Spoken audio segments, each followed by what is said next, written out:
Welcome back to Twilight Hues Part 3, final 3 flip panels and alterations.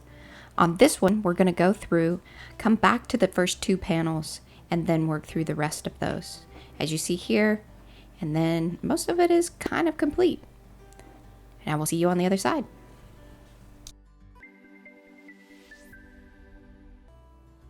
Alright, so glad you guys have come back and joined us for Part 3. We are going to continue on creating these little flip panels the same way that majority of the other ones. This is another flip down using the paint swatches along with some just of the catch paper, and usually it's just like overspray type paper that I use for these connections that you just saw that I glued on there. And one of the things that you're going to see with this part 3, we're going to go back to those first 2 panels. You can see that in the last one we already went ahead and added some things there. Still, they're not quite looking right. Using the vellum quotes, doing the same thing we did on those first few. It's just a bend over, glue down, and then that way it's nice and airy and just lays over the top very nicely. And on this particular one, I ended up not Mod Podging it. I went ahead and just used the plain Tim Holtz, the glaze, the distress glaze. Works brilliantly.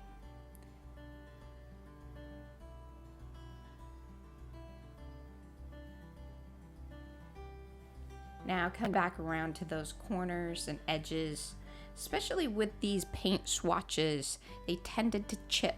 I know I had mentioned that earlier, but yeah, some more so than others, which is really interesting. Probably has something to do with the pigment in them. But those alcohol ink markers work really well for just cleaning up those edges. Now I'm taking one of the papers from the Twilight set. Didn't quite like this one. It was a bit too high contrast. I mean, obviously the blue and the orange look brilliant together, but it was not a very nice continuation of what was already happening with the other panels. So then this is another one from the set, and it was just, it really went perfectly with the oranges, and I was able to then bring it all the way down. I went ahead on this one and left the torn edge just white, clean, simple. Didn't do the gilded, deckled edge. And I wanted to repeat that white torn edge. And it was a nice little play to be able to do how you saw I had the rip on one, or the torn edge on one side, and then flipped it. And so that one, when you flip it open, it kind of gives you that cross flow of the design.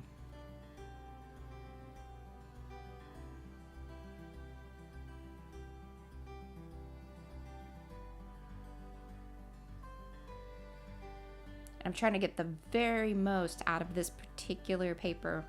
And keep in mind, this is also one of the ones that we went ahead and Mod Podged prior to even gluing down or anything like that. That has been working out very nicely. So highly recommend that if you have some of these printed papers. Mod Podging them before gluing them down is a really nice way. You know then what's going to happen with them. The glossy Mod Podge makes the color pop, or at least that has been the case for us. And then that way you're not taking the chance of getting Mod Podge on parts that you don't want, because I really like that look as well. That I did not Mod Podge across the paint swatch on this one. So it was a nice matte finish right next to that bit of glossy left from the Mod Podge sealed.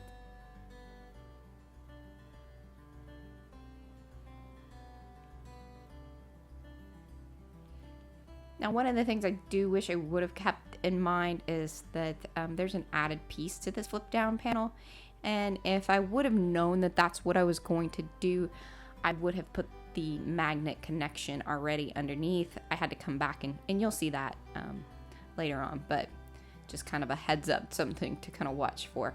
And right there, all I was doing is using the Posca marker to, there was a little bit of writing that was left over there at the top, and it worked fabulously just to go over that and really cover up that little bit of text that was showing through. And I blended it in enough to where it's still drawing where you're seeing it now, but once it fully dried, it was barely noticeable.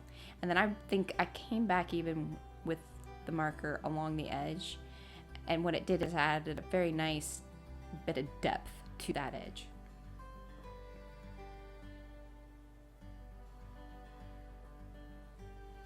Now I'm working on the what's going to be the flipped side for when everything is closed up, using the same paper. So that way, again, just nice repetition, creates great flow.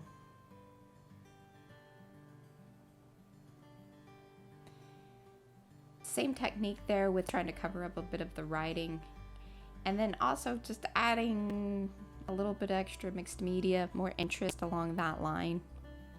Came back even with some of the Prismacolor color pencils, creating just, it almost repeats the pattern that's in the paper,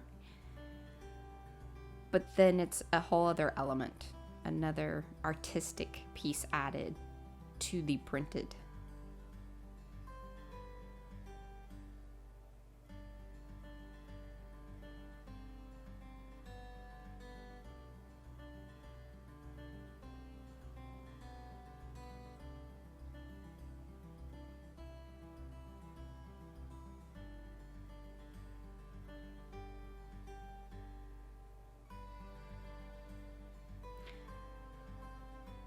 When you are doing mixed media pieces, it's always best just kind of come in with one layer, see how that's working, then do the next little thing. And many of you probably already know that, but if you're new to it, that's a really great way to start experimenting. Just add a little bit, give it a minute, see what's going to happen there, and then come back. You can even see me doing a little bit of pencil work now on the top piece. P had already come in with the oranges and yellows that you see there, and I was just doing a little more work on those edges. What had happened in the very beginning when you saw that, I had used mainly the blendable markers, and it faded in a bit more than I had anticipated. So that's one of the reasons I was coming back in with the Prismacolor pencils, just to add a bit more color back into those torn edges. And you're probably thinking, okay, well, why would you keep doing that with the torn edges and not just, you do a clean edge? It creates more depth, more texture. And that's one of the reasons I love doing those deckled torn edges, is it allows me to bring in different elements, whether it's the colored pencils, alcohol ink markers, or Posca markers even, or the blendables. Love using the blendables along those edges on the printed papers, because not only do they add a bit of color, they blend nicely into the actual printed papers.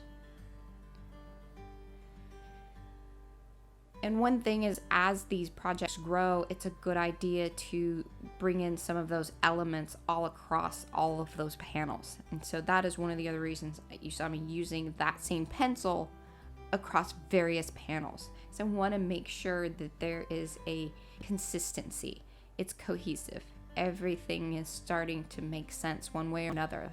They may be very different, but yet there are common elements that then make the whole project come together. And that is exactly why those first two panels are going to get a bit more rework, because they just weren't coming together once these final panels were in place. They look okay, they just weren't up to par with the rest of them. A bit more pencil work. I even passed this along to P. She did a bit more on this particular one as well. And I wanted to make that edge just really feel three-dimensional. And it ended up doing exactly that. But sometimes it's many pencil sessions.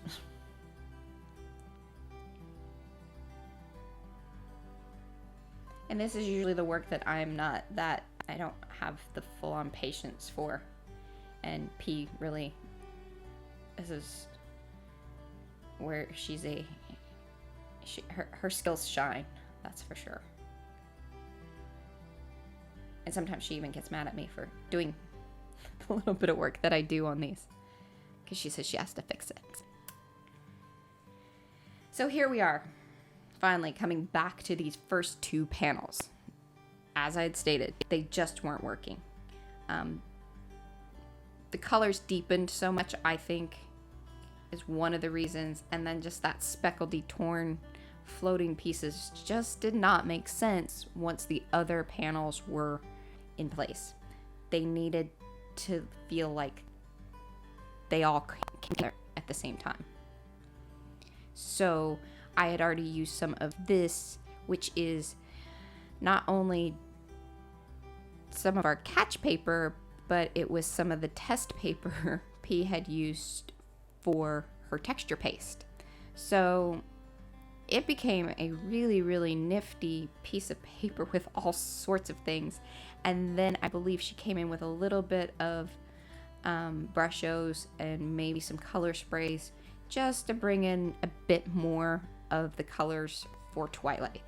A lot of times that'll happen. We'll have catch papers that have some of the right colors, but then we need to either do a wash over them to then make them really come together with whatever project we are planning on using them for.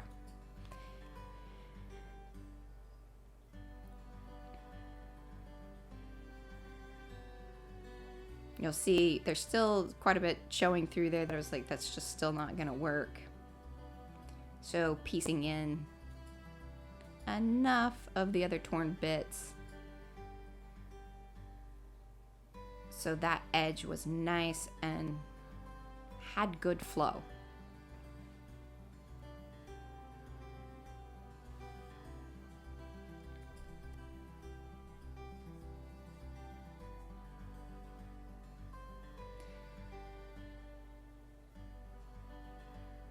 I still was not loving the amount of the silver watercolors along that deckled edge that we're showing. So that's why I'm coming back through with that little bit of the purple alcohol ink marker. And you see me dabbing off there because a lot of times, especially on these things that have already been Mod Podged, the alcohol ink will pick that up. So it kind of gets stuck to the edge of your tip, and you gotta keep cleaning it off. I think it was still coming off even on my little chalk marker there. But they work really nice with one another, both the chalk marker and the alcohol inks. They blend pretty decently with one another. Now just cleaning up that little bit of edge left over, bringing in the X-Acto knife, because obviously this is glued down, so that was a bit tricky. But well worth the coming back, and now this panel is making way more sense with the rest of them.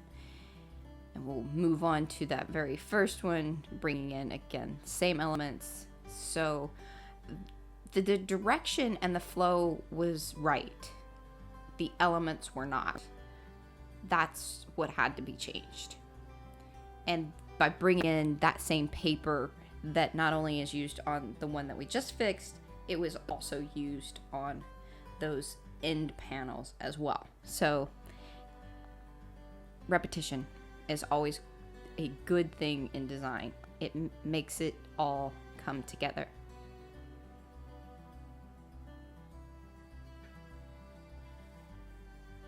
And please, if you are finding inspiration in this video, click subscribe button below, like this video, leave us a comment. We love the comments more than anything. We like to know that you guys are enjoying what we're doing, or if you have questions, please do ask.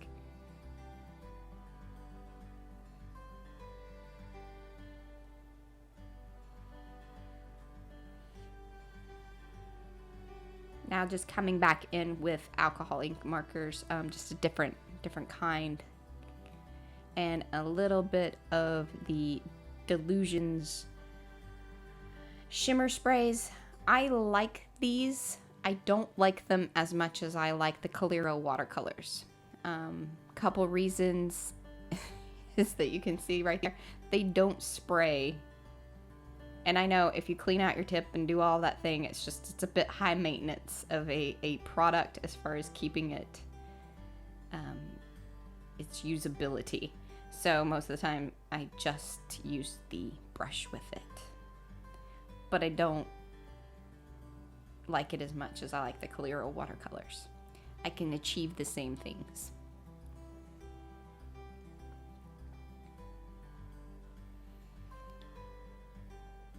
Alright, now going to start putting down those last 3 panels now that we have our 2 first ones fixed. So if you are planning on making something similar or creating an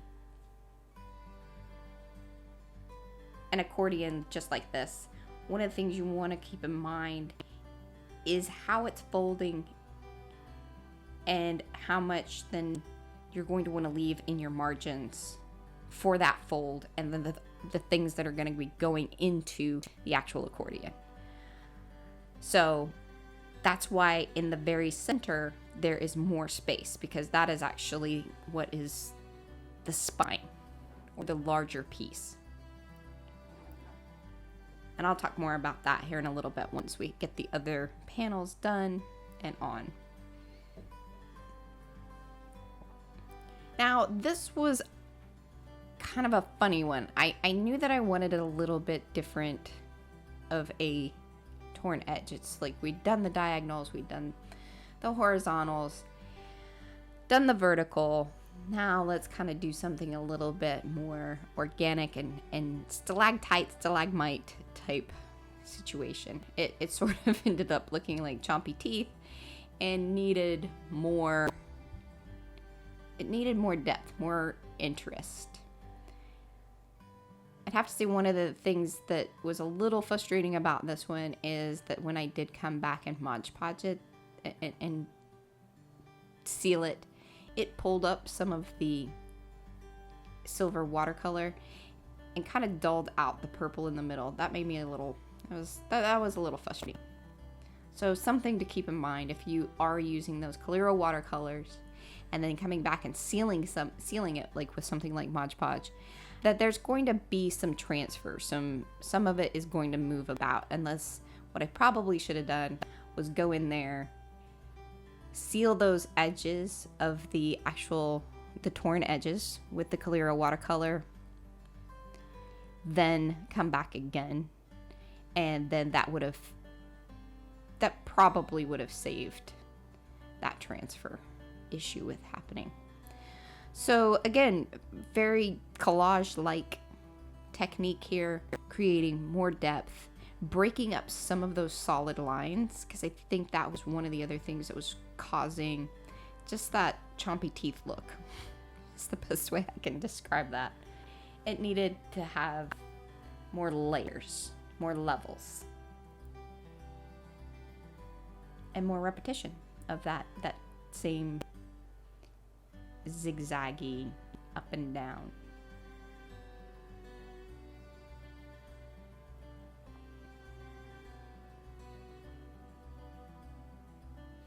This is one of the other papers from the Twilight printable set.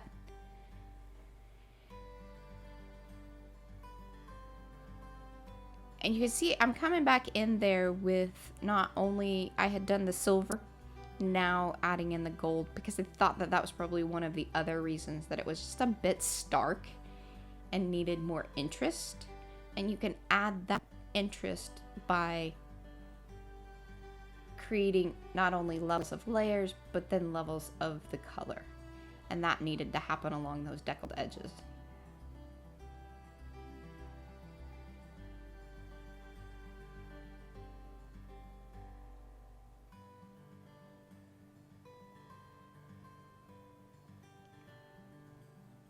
So not only was this one of the printed papers, it is also one that we did the Mod Podge process prior to tearing or anything like that. I think that's just going to be kind of one of my go-to ways of handling any printables these days. Just that I like that. I like what it does to the paper. And one of the added benefits to it is even when you are doing things like the Coliro watercolors to the torn edges, because it also kind of blocks it from bleeding out too much into the printed paper, which will happen if you have too much water in your watercolors. When doing these deckled edges, it will pull it through. And sometimes that's a cool effect, but not always do you want that. See, you can see right there, I was already starting to get a lot of, and this was even before Mod Podging it, that the Coliro watercolors were just spreading onto that panel.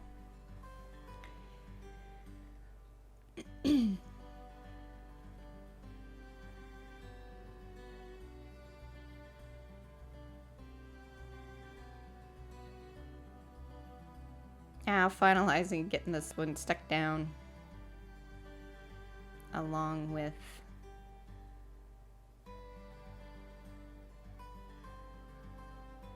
our very last panel. Seeing how that all works.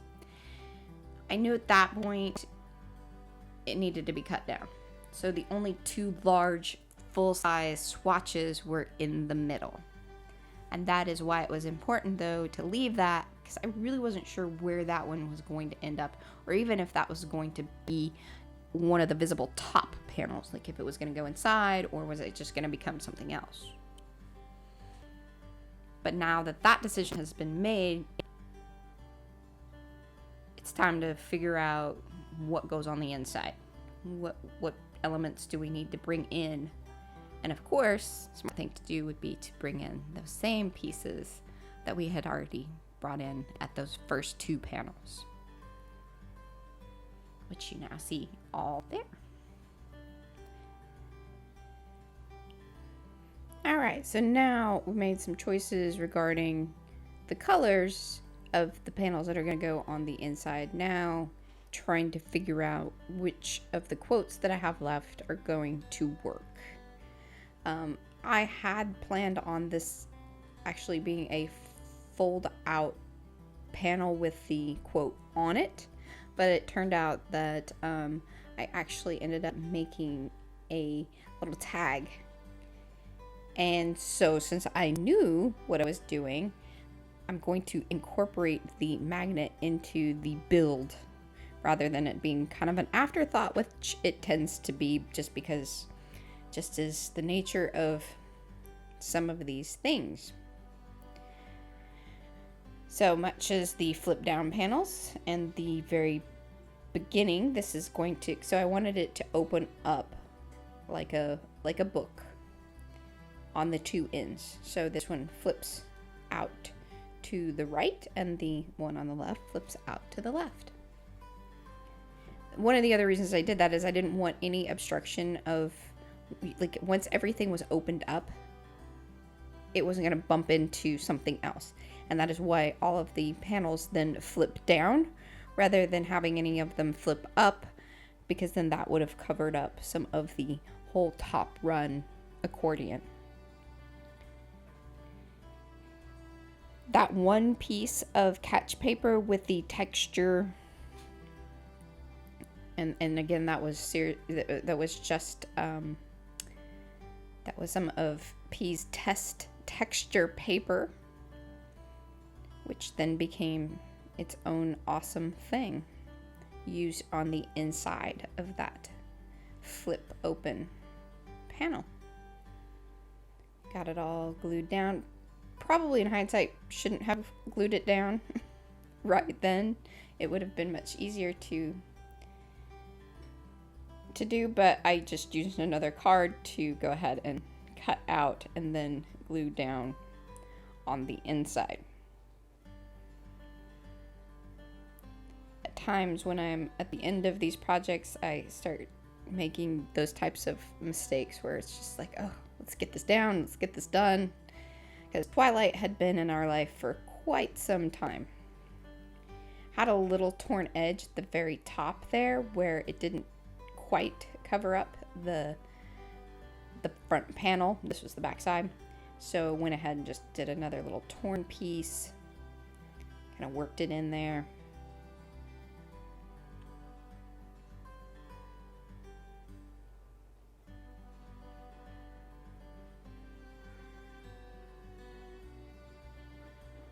And there we have it as far as the panel is concerned.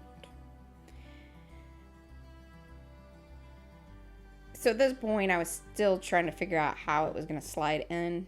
So, in all actuality, what I said earlier wasn't true. I didn't know that I was going to do this as a magnet panel.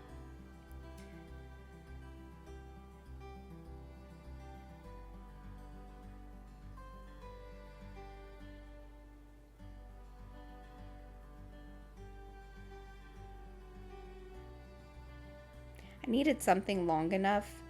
Originally, like I said, I was planning on running that, like, once you opened up that panel, it was going to then, it would have been folded, which P and I decided ultimately probably would detract from the quote. So it was best to kind of turn it on its side and create its own little tag insert. I tried a couple of things with covering up that little bit of text that is at the top of those paint swatches.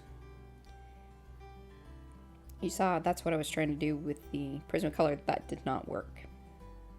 I think I ended up using mainly Posca marker to cover it up.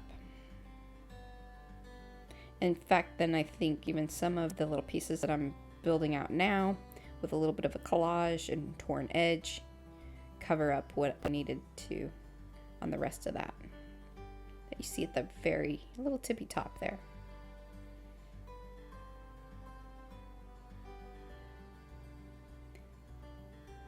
And so to come back to some repetition, this is the same paper that you see on the panel that it'll be going into,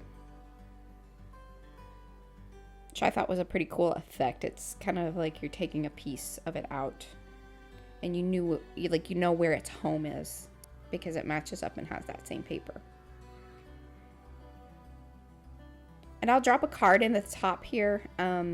Again, with some of these, not only did we do the Mod Podge on the paper, we also did the gold deckled edge, along with, there's another video that we have showing how to do the speckled gold with the Calero watercolors, which you could also use many of the shimmer sprays to do a similar technique. So I will, those cards will be above and probably links below in the description.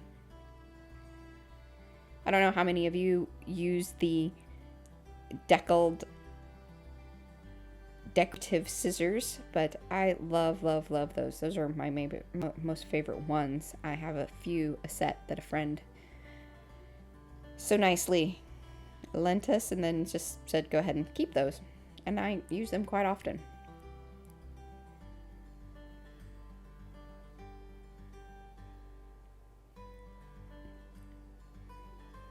This is just one more of the Twilight Hues papers in the set. That link will be below, so you can click to that to see about purchasing that set of papers if you want to build something like this or do something altogether different. If you do, we would love to see your projects. Just tag us, find us on Facebook, Instagram, Pinterest. We are at all of those places and would love to see your work as well.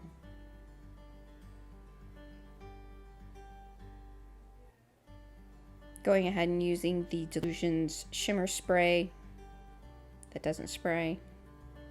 Just painting it on. The one nice thing about it is it's a very, very bright yellow. So in cases where I need that, that is when it does come in quite handy.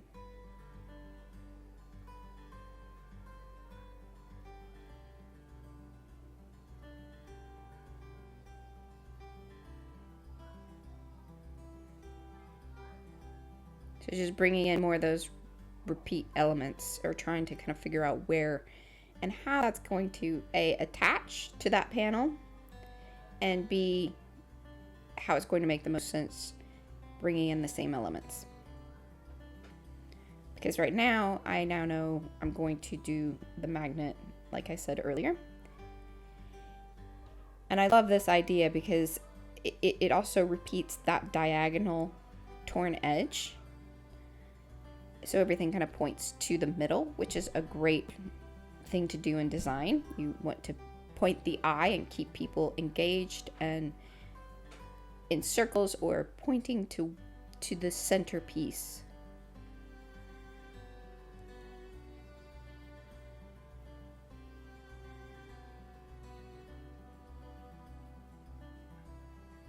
And so now the magnet is glued down there. That's now where the magnet needs to hit on the little tag.